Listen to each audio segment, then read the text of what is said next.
They thought I was easy prey. That's how it always goes, right?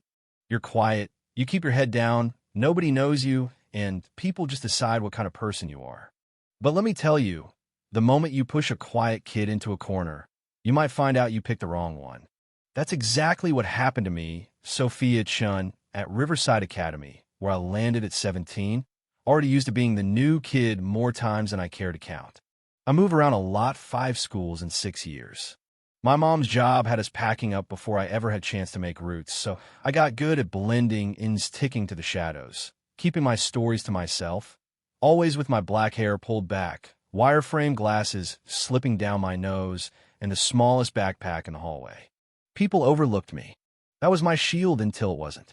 What nobody realized was that my mom, former military intelligence, if you could believe IFAD, drilled into me a decade of martial arts training. Krav Maga, Muay Thai, Jiu-Jitsu, you name it, I learned it. Not for tournaments or trophies. Just survival. Only use it if you have to, Soph, she'd always say. Real strength isn't about showing off. It's about restraint. So I stayed invisible, ducking under the radar, figuring out the dangerous corners and social minefields who to avoid, where the traps lay, which faces to watch for in the halls. It didn't take long to spot the real rulers of Riverside. Marcus Sterling, all arrogance and expensive sneakers, flanked by Jake Muscle and not much else in Ethan, whose favorite hobby was making people miserable. They ruled the school by fear and humiliation. Zoe, a friendly classmate, gave me the lowdown early. They always pick someone. They don't stop until you snap or leave. For a few weeks, I managed to slip past them, taking side corridors, eating lunch in the library, keeping as small as possible. But you know how at ICE eventually, bullies notice silence. It started with accidental bumps and mocking laughs. Jake cornered me one day, his voice oily. "You're the new girl, right?" "Sophia's Sophia." He made my name sound like a joke. A few days later, Ethan knocked my books down and walked away laughing. I told myself it would blow over if I kept my head down, but it just ramped up. Glue in my locker, whispers in the hall, rumors about why I moved, jabs at how I looked. It was textbook. Some nights, I'd take my frustration out on the heavy bag in our basement, remembering what my mom taught me. Never escalate. Bullies want a reaction, they live for it. But Marcus and his crew didn't know when to quit. They took my silence as an insult. When my patience ran out, it was in the worst Placia, deserted stairwell, late after a study group. Marcus, Jake, Ethan, blocking every exit. "Well, look who's all alone." Marcus smirked. "You gonna cry to your mommy?" Jake grinned, stepping behind me. I felt his hand brush lower, the final straw snapping in my mind.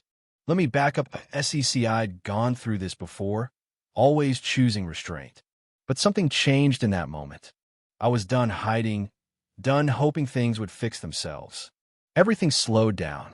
I caught Jake's wrist before he even realized, twisted it behind his back, slammed him into the wall so hard he gasped. Before Marcus could react, I swept his legs out, dropped him flat. Ethan lunged, and I flipped him so he landed hard beside the others. 10 seconds. That's all it took. My breathing was steady. I looked each of them in the eye. "Don't ever touch me again. Don't even look at me." Then I walked away, not running, not hiding, just done. What I didn't know was that Zoe had seen the whole thing from the stairwell above. By morning, everyone at Riverside had heard their own version of what happened. Some said I put all 3 in the hospital. Others said I was a government experiment. But here's the twist. Nobody laughed anymore. Even Marcus avoided me, until he found me at lunch, bruised and sheepish, wanting to talk. "I'm not proud of what we did," he muttered. "You shouldn't be," I shot back. He looked at me, really looked, and said, "My dad's like that, always telling me to be tough. Guess I thought bullying was the way." I was wrong. That's when I saw the scared kid hiding under all that swagger. You know what I mean? People aren't always who they pretend to be. I told him, "You could do better. Maybe help me teach the girls' self-defense class." His eyes went wide, but he agreed. He became my demo partner, taking falls in front of everyone, and the girls cheered every time he hit the mat. Ethan joined the drama club and started writing sketches instead of insults. Jake started apologizing to me, to others, to his little sister who'd joined my class. One day, he jogged after me on my way home. I never really said sorry, he said, face burning. Why'd you do it? I asked. Because I thought I could, he admitted, and because no one ever stopped me before. That honesty hit harder than any punch. Life at Riverside changed after that. The principal, after reviewing the stairwell footage, suspended the guys and asked me to help lead self-defense workshops. For once, the whispers about me weren't cruel, they were curious, even respectful. Zoe and others became real friends. Instead of eating alone, I was at the center of a table full of laughter, teaching girls how to stand their ground. Even Marcus changed. He told me, "You're terrifying, you know that?" "Good," I replied. "Remember that next time you think about picking on someone." He did. The bullies who'd run the school faded into the background, replaced by a new sense of, I don't know, community.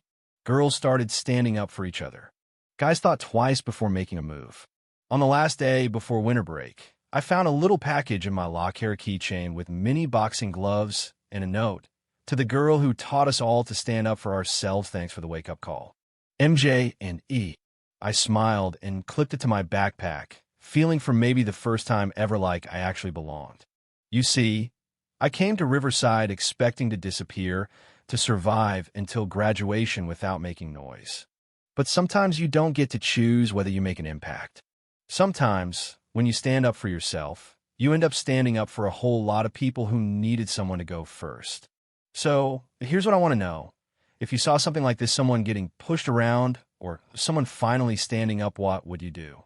Do you think it's better to fight back, or stay quiet and let things pass? Tell me below. Let's talk about what real strength looks like, and how we can make sure nobody has to fight alone.